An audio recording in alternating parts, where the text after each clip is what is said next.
Search engines have become one of the most powerful reporting tools that we have, and our ability to navigate through the data that we return from a search is really a key to our success as reporters in terms of finding research information, getting sources, narrowing story ideas. So we're going to take a look at just some basics of search engine searching, and I've given you links on the iTunes U course to a multitude of tools, many of them through Google, which is an incredibly powerful search engine that'll help you with your searches. It'll help you kind of stay on top of things considering the multitude of material that crosses the web.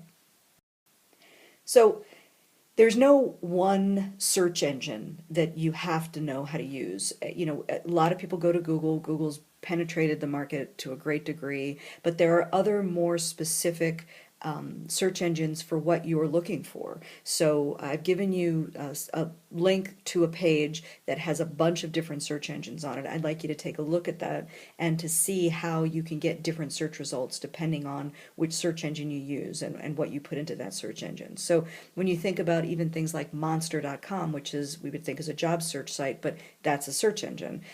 We have things like LexisNexis that we'll use, not so much in here, although we certainly can, but in our law and ethics class we're going to use that. That's a search engine of articles and legal decisions. So each different search engine serves a different purpose, and the key is that you search for what you're looking for as specifically as you can be, but not so specifically that you narrow yourself out of the market. If you put in a lot of different information, you may just get what you want, provided that you're able to navigate through the quantity of material that's out there. So if we can think of the searching as like a zoom lens, so rather than you seeing the entire picture, like just to put in colleges. I mean, what do you really want to know about colleges? And this kind of goes back to this idea for the reader. What do you want the reader to know? What exactly are you looking to get information on? And the more that you can focus in on your topic, the more likely it is that you're going to get the information back that you need. So, you know, give it a try. Type a really random search term into Google and see what comes back. See the magnitude of responses that you get. Then start to narrow it. You know, look at colleges in the Midwest and see how that narrows it down, or first year college experience, or journalism in college, and see how just by narrowing the search you're going to get different results. Use what you learn to continue to narrow the results. So if you get a page back that strikes you as interesting, take note of the search terms that are there, what keywords are being used, and then start to search there. Now there are rules of the road that'll help you narrow your searches, and they're called Boolean Logic. So if you can start to think about these kind of guiding principles of searching, you'll be able to narrow your focus even more. And the three logic operators that we deal with the most are or, and not. So here's kind of an indication of how we utilize these terms. Or is the default term. So if you type in two words, college and football, you're going to get college or football results coming back. Now the first results that you get will definitely be college and football, but as you get more, go through more pages, you'll start to get just college or just football. If you would like to have both of those terms, you absolutely want to have college and football together, then you put and in between those two indicators, and you're going to get results that bring back both of those terms. If you want them to appear as college football, the phrase college football, you would put that in quotes, and then every return that you get would have those two words together, not just the two words in the same document.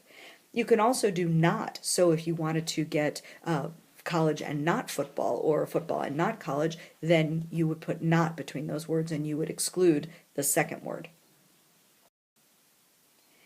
If you can kind of combine this logic so that you are using and or logic in the same, again, using quote marks, you're going to be able to narrow your searches even more and just get the specific phrasing that you need. Now these are the tools that I mentioned to you that are on iTunes U that I want you to check out. These are unbelievably useful to you as you start to utilize them. So just going to Google's advanced search page, you can get there from the top of Google under when you want to search, it's all the way on the left hand side. You have different search options, and then the last one will get you to these kind of refinements of search. So you'll be able to get information in a certain date frame, excluding or including certain words, only published in certain areas. There's a lot of ways that you can refine your search. Google Trends will help you track what is trending on Google now. So what are search terms that our people are looking for presently, and you can start to incorporate that into your searching in order to determine where people are interested, and also in your writing to hopefully get yourself found. Google Alerts is a great tool that I use a lot, and I really encourage you to set up some Google Alerts for yourself. Just type Google Alerts in, or go to the link on the iTunes U page, and then you can put in terms, and Google will return an email to you as often as you wish, every time it comes up on the web, every day, every week, whatever you want it to be. And there's information that you can get. So, for example, I have invasion of privacy, and I have journalism law for my law class. I have my name in case anyone writes about me or anyone uses any of my work. I can see that. You can, if you're covering a municipality, I have Columbus in there because I'm never sure what will cross about Columbus, and I often find interesting story ideas that come just from Columbus.